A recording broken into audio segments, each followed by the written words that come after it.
You're coming down on your final games at the Jane. What has it meant to just be playing in this ballpark and be here throughout the years? Yeah, it's meant everything. It's definitely a bittersweet feeling for me. Just growing up at what was once outfield and watching Oregon softball play then, and then watching it transform into Jan Sanders, and then getting to end it here. It feels amazing, but it's bittersweet for sure. What do you want to be remembered as an Oregon Duck?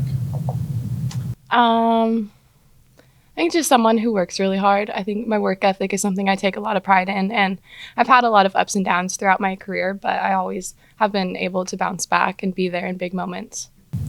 Ariel, as the regular season starts to wind down, what does this team need to do better? What do you guys need to improve upon as you start looking ahead to postseason play? I think just consistency. I think we've shown what our potential is and how good we are. We're capable of beating anyone out there, and I think we can be really dangerous when we're at our best. So just finding ways to just be consistent in all areas: pitching, defense, and then hitting. What does that consistency look like to you? I think just the flow of the game is just we always have the momentum when we're working well together. Pitching, we get in it on the field quickly and then off the field quickly, and then we just pass the bat through the lineup. Everyone working together, doesn't need to be one person, but just 1 through 9, all firing.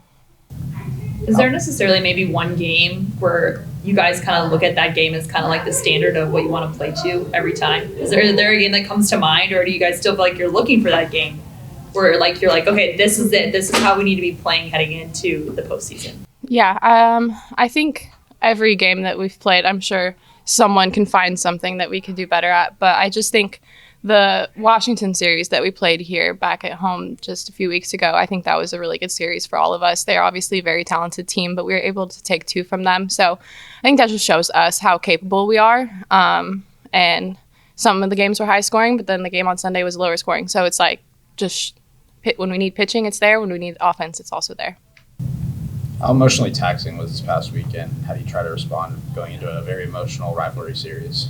Yeah, it was a lot. It was very emotional, but I'm so proud of this team and how we were able to compartmentalize everything that was happening and just go out there and play for like a bigger purpose.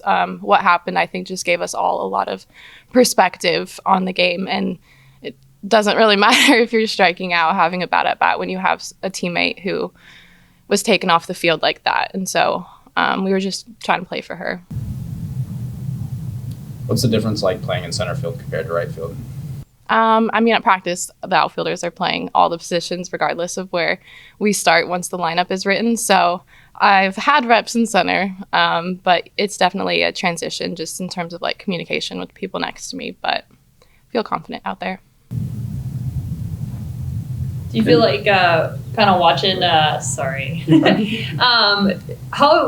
do you guys view that win Oregon State had over Stanford? Do you just view it as just this is another opponent and that's also capable of winning a lot of games? How do you view that from your perspective? Yeah, I mean, that particular day that Oregon State beat Stanford, there was upsets all across the country. So I think softball is just a crazy sport right now. The parity is like I've never seen it before. Anyone can beat anyone. So just play a faceless opponent. That's just all we're trying to do because anyone can beat anyone.